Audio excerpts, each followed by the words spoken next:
This is a classic mistake, lack of headlamp.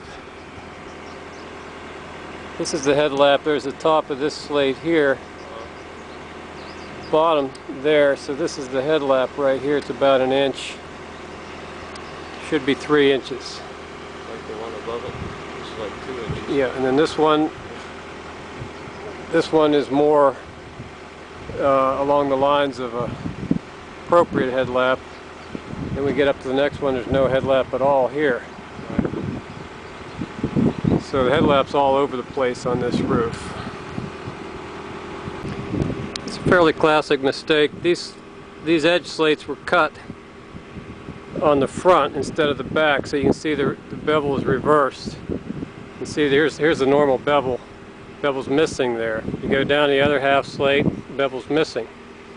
So this guy who was cutting these didn't bother to flip the slates over and cut them on the back like he should have, and all the way up this rake all the half slates are cut on the wrong side.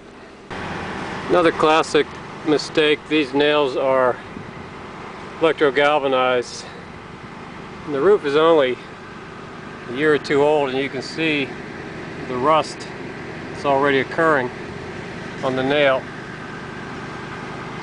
At the very least, the nails should be hot dip galvanized, otherwise copper or stainless steel.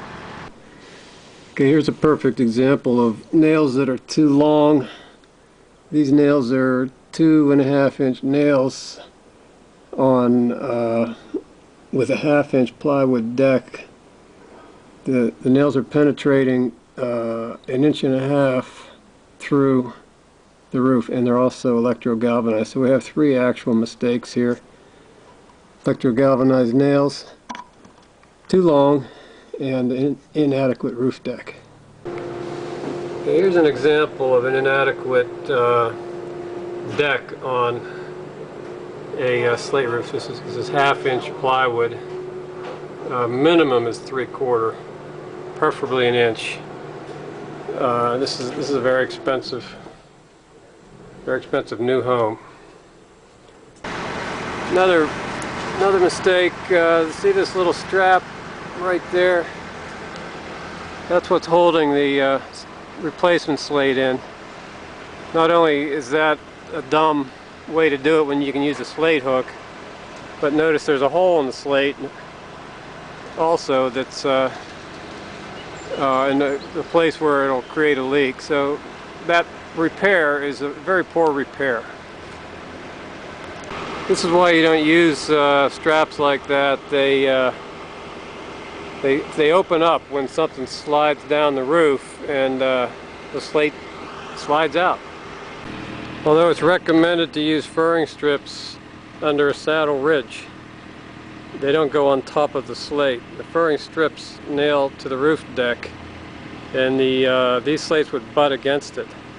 So in fact, in a 1/4 inch slate, a 3/4 inch furring strip would be exactly the right height if these slates were butted. These ones are installed totally incorrect. Not only are they on top of the slate, but also electro-galvanized nails already rusting on a new roof, and some kind of aluminum in here that's a single strip running down the ridge rather than step flashing the way it should be. And I might add, these half slates are all cut on the wrong side, and there's inadequate headlamp on this roof. There's all sorts of mistakes here to avoid. Okay, here's another classic error. The starter course is laid face up. The back should be up. You can see the back is down. And then the field slate, this is a 9 inch field slate, turned sideways. Yet the exposure is still 8 inches. This exposure should have been dropped to allow for a 3 inch headlamp here, which would have been down to there. Instead we have about an inch of headlamp because we have a 9 inch field slate for a starter and 8 inch exposure. They laid the whole roof for a 2 inch headlamp. So this is classic stuff that you see on a slate roof installed by inexperienced roofers.